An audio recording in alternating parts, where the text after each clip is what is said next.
नमस्कार, मैं हूं आशीष चित्रांशी और आप देख रहे हैं द न्यूज लॉन्चर। एक ऐसी रिपोर्ट आई है जिस रिपोर्ट के बाद अमेरिका और इजराइल दोनों तनाव में हैं। इस रिपोर्ट के मुताबिक ईरान के हथियार, वही हथियार जिन्होंने इजराइल में तबाही मचा दी, इजराइल के तमाम इलाकों को खंडहर में तब्दील कर दिया, वो हथियार अब नए रूट से इजराइल पर बरसने के लिए तैयार। और सिर्फ इजराइल नहीं, अमेरिका भी टारगेट पर होगा। देश का भूभाग भले न हो, देश का व्यापार टारगेट पर होगा, अमेरिकी जहाज टारगेट पर। और क्या इसी का नतीजा यह है कि अब ईरान के डर से नेतन्याहू गजा में भी सीज फायर की तरफ कदम बढ़ा चुके हैं। और इस सीज फायर के लिए फिर डोनाल्ड ट्रंप बीच में आ रहे हैं। शांति दूत का चोला ओढ़े हुए, नकाब लगाए हुए ये ट्रंप की मजबूरी है कि अब गजा में भी सीज फायर करवा दिया जाए। जिस गजा में मानवाधिकारों की धज्जियां उड़ाई गई, मानवाधिकारों का कत्ल हुआ, अब तक की जो रिपोर्ट है, हमास के सरकारी अस्पताल की रिपोर्ट है, उस रिपोर्ट के मुताबिक गजा में 56,000 लोगों को इजरायली हमलों में जान गंवानी पड़ी है। 56,000। इस 56,000 की संख्या में जो सबसे बड़ी तादाद है वो है बच्चों की और महिलाओं की। युद्ध दुनिया के अलग अलग हिस्सों में लगातार देखेगा, लेकिन युद्ध में भी एक कानून नियम होता है, युद्ध का भी कायदा होता है। ये आधुनिक युद्ध के दौर से नहीं है। महाभारत का युद्ध, खूब महाभारत टीवी पे देखा है लोगों ने, सीरियल। उस युद्ध को भी जिसने देखा है, पढ़ा है, सीरियल में देखा, सबको पता है युद्ध के कायदे होते हैं, युद्ध में भी नैतिकता होती है। युद्ध खत्म, तय पे इतने कि 5 बजे खत्म, तो 5:01 पर किसी का वध नहीं किया जाएगा। लेकिन गजा में युद्ध के भी सभी कायदे, कानून, नैतिकता सबको तार-तार किया। इसीलिए इजराइल दुनिया में, वो कुछ मुल्क अपने संबंधों की वजह से, मजबूरियों की वजह से भले साथ हों, एक जो छवि बनी इजराइल की, एक विलेन टाइप की बनती। आज चर्चा करेंगे पश्चिमी देश भी क्यों धीरे-धीरे इजराइल से किनारा करने लगे। चलो लाइए भाऊ को चर्चा में कुछ खबरें दिखाते हैं और ये गजा में सीज फायर क्यों हो रहा है समझते हैं। स्वागत है बाबू। जरा मैं कुछ खबरों को पहले आपको दिखा दूं कि खबरें क्या चल रही हैं, उन्हीं पर हम चर्चा करेंगे। खबर लाइए। अब गजा में शांतिदूत बनने जा रहे ट्रंप, अगले सप्ताह हो सकता है हमास इजराइल में सीज फायर। नेक्स्ट अगली खबर लाइए। अब हमास से भी सीज फायर चाहते हैं इजरायली, सर्वे में बेंजामिन नेतन्याहू पर क्या बोले, ये बड़ा महत्वपूर्ण है। ये इजराइल का एक सर्वे है, उस सर्वे को भी हम ला रहे हैं कि अब इजरायली भी नेतन्याहू के उस नीति से उकता चुके हैं और आधे से ज्यादा इजरायली ये चाहते हैं कि अब शांति से रहे, सुकून से रहे। अब ये गजा में ईरान से ज्यादा गजा में सीज फायर चाहने वाले इजरायली है। नेक्स्ट खबर लाइए, लाइए खबरों को। ईरान दे रहा है हूती विद्रोहियों को तबाही का जखीरा, मिसाइल फैक्ट्री से जुड़ा बड़ा खुलासा। ये बड़ा इंपॉर्टेंट है। ये हूती इजराइल से लेके अमेरिका तक सबके नाक में दम करते हैं, सबके नाक में दम करते हैं। और ये हूती, कहा जाता है कि ये आतंकी समूह है, लेकिन हूती सरकार का समर्थन भी, मतलब इस हूती के पीछे सरकार और सरकारी पॉलिसी भी काम करती है। लेबनान की, यमन की, यमन पूरा जो है हूती हूती अभी इसी युद्ध के दरमियान, आपको याद होगा इजराइल और ईरान की युद्ध के दरमियान हमने दिखाया भी था, हूती का सैन्य सिस्टम है, हूती के कमांडर है, वो ऑफिशियली जो है, जैसे हूती का हैंडल है, वो सब कुछ ऑफिशियल उनका है। यमन में वही पूरा देश एक तरह से चलाते हैं, सरकार के पीछे खड़े होकर के, और बाकायदे कमांडर आता है, युद्ध में शामिल होना नहीं होना उस सिस्टम पे चलते हैं। पश्चिमी देश देखिए, बड़ा बहुत वही आधा गिलास भरा और खाली वाला जो भाव करते हैं ना, पश्चिमी देश उनको बताते हैं कि आतंकी संगठन है, आतंकी गतिविधि करने वाला कोई भी आतंकी संगठन कहा जाएगा अगर ऐसा करता है, कोई भी हो। अब ये पूरी खबर है, इस खबर के पीछे हम चलते हैं फटाफट, अगर और भी है इसमें। हाँ, एक और खबर है बहुत इंपॉर्टेंट, ये अंग्रेजी में है, ये देखिए India today. The Gaza grind and Iranian gambit will have a cost for Israel. ये एक बड़ी कीमत जो है इजराइल को चुकानी पड़ सकती है, पड़ेगी गाजा के चक्कर में, क्योंकि ईरान अब और भी अब वहां पे साबित कर चुका है मिडिल ईस्ट में कि उसकी ताकत इजराइल से कम नहीं है, या तो बराबर है या वो भारी है। तो अब और ताकत मिलेगी हूती हूती को, हिजबुल्ला को और हमास को। तीन, हूती, हिजबुल्ला और हमास। भाऊ के पास सीधा चलते हैं। भाऊ, ये सीज फायर की चर्चा क्या धरातल पर ये उतर जाएगा या खाली चर्चा है? पहले सबसे पहले तो यही समझना। देखिए, धरातल पे उतरना भी बहुत, देखिए आप ये समझिए कि ईरान और इजराइल का युद्ध तो 10-12 दिन का था। हमास का और इजराइल का युद्ध तो सालों का है। लोग थक चुके हैं। सबसे ज्यादा नुकसान वो पैलेस्टाइन को हुआ है, हमास वाले बेल्ट को। वहां बहुत हालात बुरे हैं, लेकिन लड़ने का जज्बा जबरदस्त है। और सबसे ज्यादा है 250 से ज्यादा बंधक इजराइल के अभी हमास के कब्जे में। इजराइल के परिवार अब टूट चुके हैं। उन्हें किसी भी हालत में अपने लोग वापस चाहिए, उन्हें सीज फायर चाहिए। अब प्रॉब्लम यह है कि इजराइल खुद सीज फायर करना नहीं चाहता, वो अमेरिका को बीच में लाना चाहता है। ईरान के मामले में भी वो सीज फायर चाहता था। और जो ईरान ने जो आरोप लगाया कि बाप के डैडी के पास भागा, गलत बात थोड़ी है।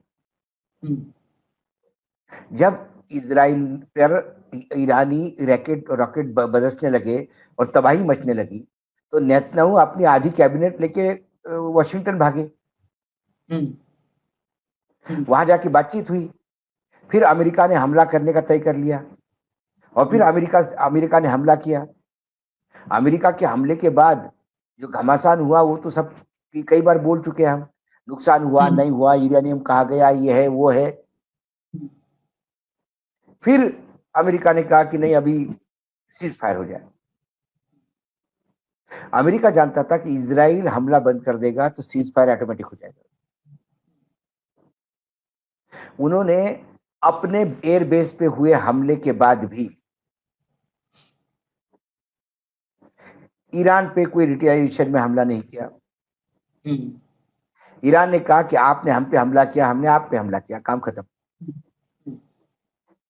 अमेरिका ने ये बता दिया कि हम पे हमला होने के बाद भी, हमारे एयरबेस पे हमला होने के बाद भी हम चुप है, तो अब ईरान इजराइल को चुप हो जाना चाहिए।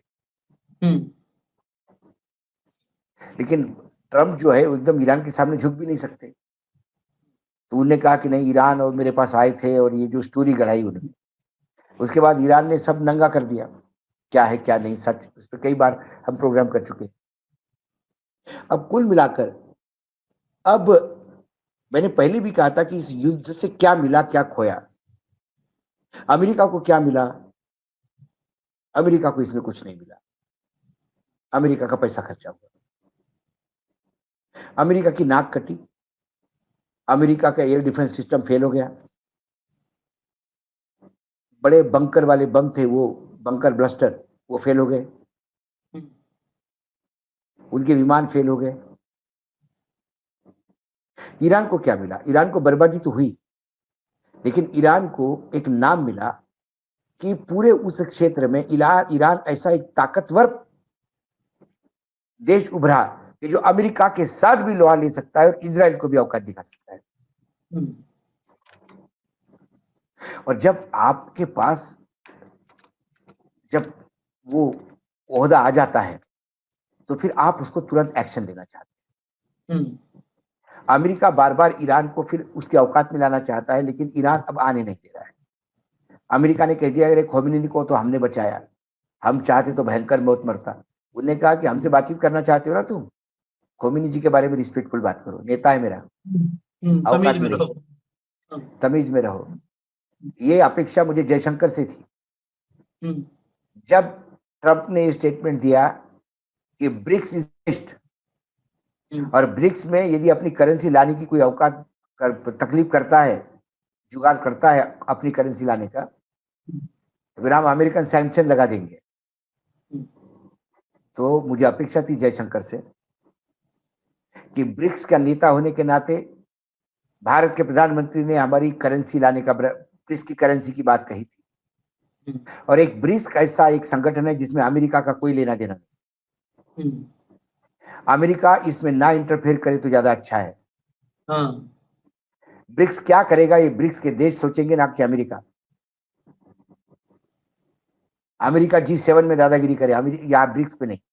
ये कहते तो प्रधानमंत्री की एक इमेज को लगता कि प्रधानमंत्री मेरे देश के प्रधानमंत्री के लिए बोलने को तैयार है, लेकिन वहां जाके हक दिए। नहीं नहीं नहीं नहीं, ब्रिक्स में कोई करेंसी वाली बात ही नहीं हुई थी। माए बाप, कौन ने कहा आपको? अरे ये अफवाहों पे विश्वास मत रखो। अरे अपने प्रधानमंत्री को झूठा साबित कर दिया इस आदमी ने। इसलिए मैं कहता हूं कि विदेश मंत्री कैसा होना चाहिए और देश का नेता कैसा होना चाहिए, अस्मिता के और राष्ट्रवाद के बात पे। सिर्फ राष्ट्रवाद ये शब्द बोलने से नहीं होता राष्ट्रवाद स्थापित। अस्मिता, अस्मिता बोलने से अस्मिता स्थापित नहीं होती। अस्मिता एक बहुत बड़ी चीज है जिसके लिए शहादत देनी पड़ती है, खून जाता है, बर्बाद हो जाते हैं देश। छत्रपति शिवाजी महाराज नाखून, शरीर का एक एक टुकड़ा निकालते गया औरंगजेब, लेकिन वो हिंदुत्व की ध्वजा फड़कती रही अंतिम सांस तक। आंखें निकाल गई, नाखून निकाल गए, शरीर के टुकड़े कर दिए, जब तक आवाज निकाल रही थी एक ही बात हो रही थी कि औरंग मैं तो चला जाऊंगा, तेरी औकात तेरे को दिखा देंगे मराठी। ये होती है अस्मिता। अस्मिता ये नहीं होती है कि मुगलों के दरबार में अपने घर की लड़कियां देके शादी करवाओ। ये बचने का रास्ता होता है। तो यदि भारत की अस्मिता की बात और राष्ट्रवाद की बात करते हैं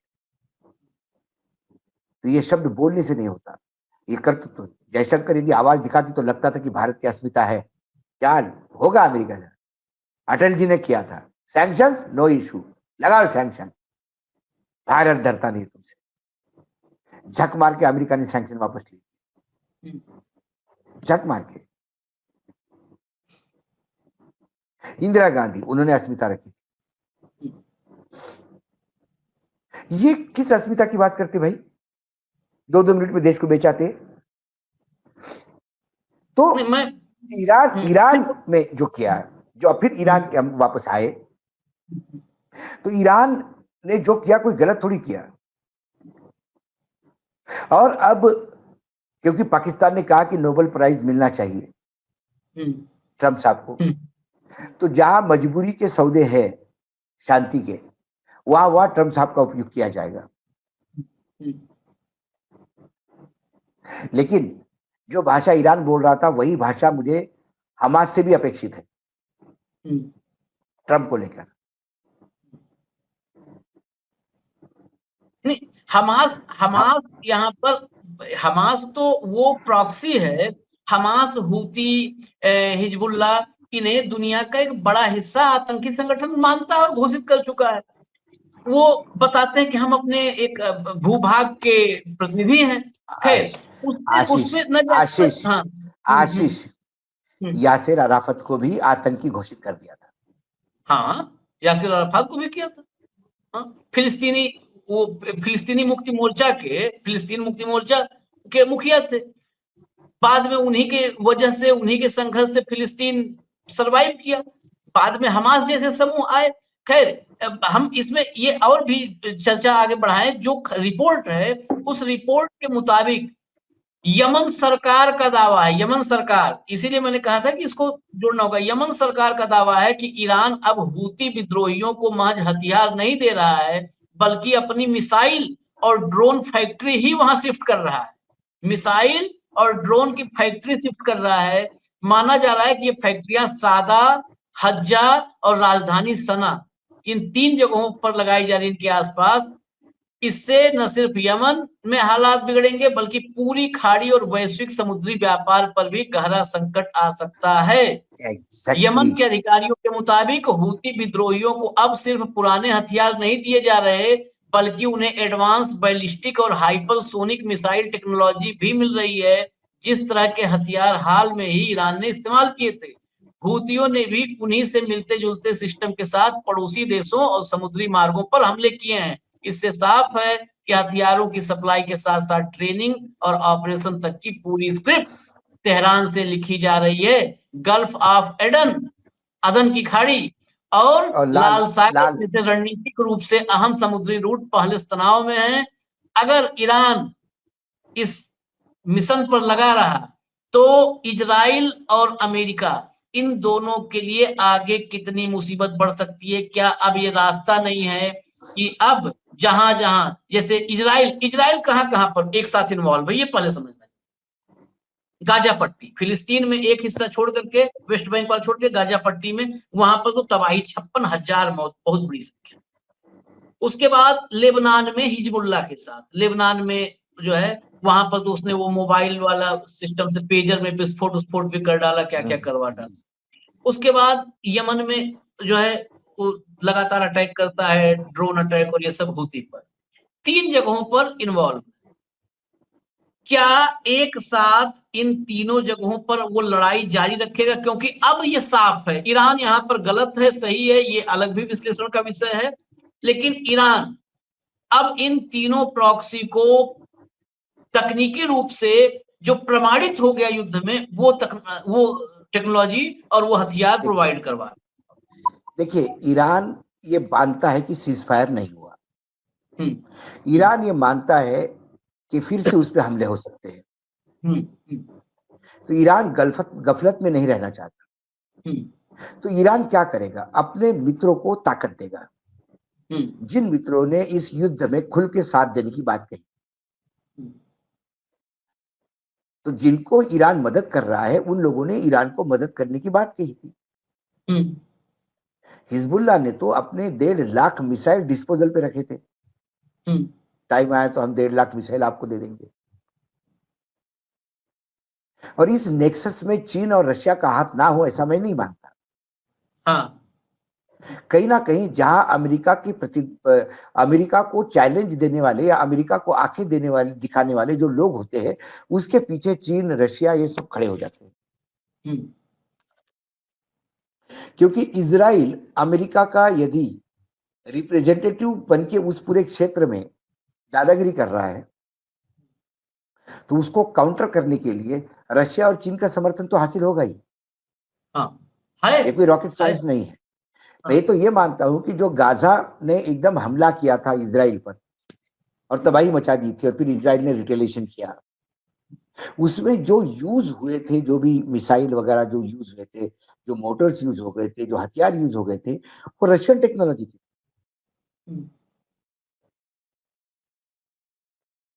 क्योंकि इजराइल ये अमेरिका का एक बेस ही है।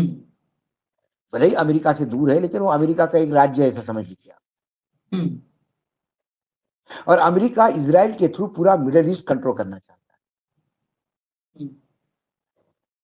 तो अमेरिका यदि अपना हित साधना चाहता है मिडिल ईस्ट और पूरे उस प्रदेश में, तो रशिया और चाइना बाकी लोगों को मदद करके अमेरिका के उस मंसूबे पे पानी फेर रहा है।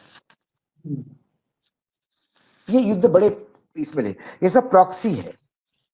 हाँ। अब ईरान इसमें सबसे ताकतवर होकर उभरा है। ठीक है, अब ईरान ताकतवर होकर उभरा है तो ईरान उन तमाम लोगों को ताकत देगा और खुल के ताकत देगा जो लोग ईरान के साथ खड़े थे। इसलिए यमन में फैक्ट्रियां लग रही है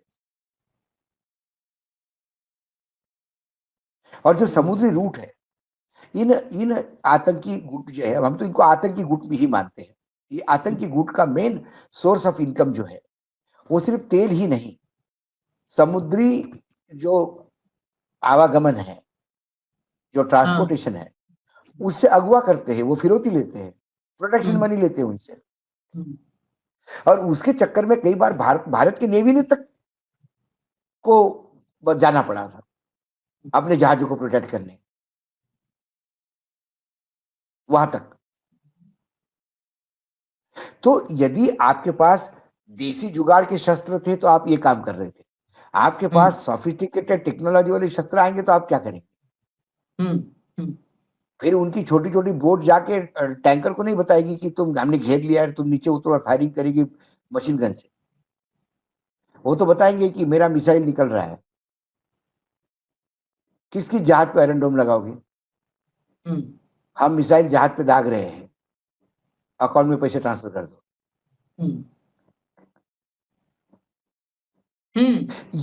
ये और अमेरिका कहाँ देखेगा? अमेरिका अपने देश में देखेगा। यूरोप से अमेरिका लड़ी रहा है टेरिफ के लिए, एग्रीमेंट नहीं हुआ यूरोप से, अभी भी नहीं हुआ। यूरोप के झगड़े बरकरार है। कनाडा के साथ उन्होंने भी टर्मिनेट कर दिया है। मैक्सिको का नहीं बना है, सिर्फ चाइना के साथ बना है, जो घुटने टेक के बनाया गया है। और उसका जो मतलब उसकी जो अपमान है अमेरिका, उसका बदला भारत से लेगा घुटने टिकवा के, और उसी को ज्यादा बताएगा। वो अभी तक चाइना का एग्रीमेंट पब्लिक नहीं कर रहा है।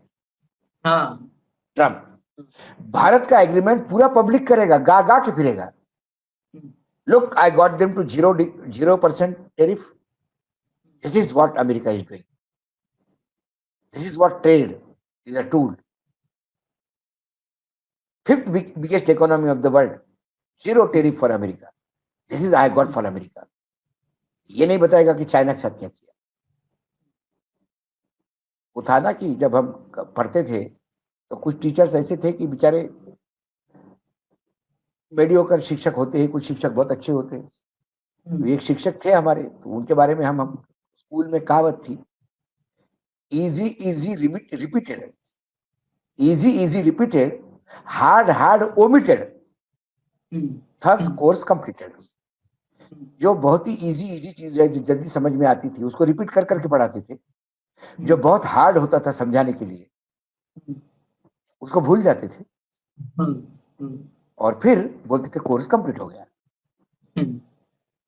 तो अमेरिका के भी ऐसा है, China omitted, Bharat repeated, थर्स trade completed.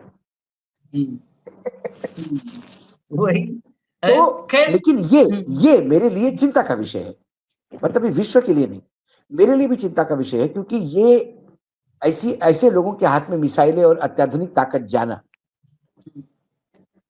ये पागलपन के एक अगले लेवल पे दुनिया चली जाएगी। लेकिन एक आखिरी सवाल है, ये सीज फायर तो अगर हो रहा है तो इसका स्वागत किया जाना चाहिए और मानवता के हित में। 56,000 मौत बहुत है। और दूसरी बात, जो तस्वीरें आती हैं गजा से, वहां पर मेडिकल कैंप लगा है, ऐसी तस्वीरें आती हैं, ऐसी खबरें रोज आती है। मेडिकल कैंप लगा, मेडिकल कैंप में छोटे छोटे बच्चे, वहां पर तो तबाही है, गजा में लाइन लगी है, वहीं पर अटैक हो गया इजराइल का और 50 मर गए। पता चला कि खाना लेने के लिए पूरी सब्जी के लाइन में लगे थे, वहां पे उसने गिरा दिया बम, मर गए 60-70। ये चल रहा है। अभी क्रेटा थनबर्ग एक बहुत युवा लड़की है, लेकिन दुनिया में बड़ा नाम हो गया है, 22-24 साल की उम्र में क्रेटा थनबर्ग पर्यावरण पे भी काम करती है और मानवाधिकार पर भी काम करती है। वो एक जहाज लेकर के यूरोप से, क्रेटा थनबर्ग यूरोपियन है, यूरोप से जहाज लेकर के गजा में मेडिकल हेल्प और बाकी सामग्री, खाना पानी, कुछ कपड़े लत्ते, तो तमाम ये लेकर के एक जहाज लेकर के जा रही थी गजा। इजराइल ने अपनी नेवी लगा करके उस जहाज को रोक दिया बीच समंदर में कि नहीं, गजा नहीं जाने देंगे, कोई मदद नहीं जाने देंगे। ये युद्ध के नियम नहीं कहते हमें, मुझे इसमें कोई कह करते हमास हम हिजबुल्लाह, इसको नहीं हम कहेंगे कि ये तो आतंकी है, तो ससुर रहे आतंकी, इनको मिटा दो, आप धरती से मिटा दो। लेकिन गजा के जो लोग हैं उनको आप मारने का हक आपको कोई नहीं दे सकता, उनको मदद आप नहीं होने दे रहे हो, कहीं भी नहीं होने दे रहे हो।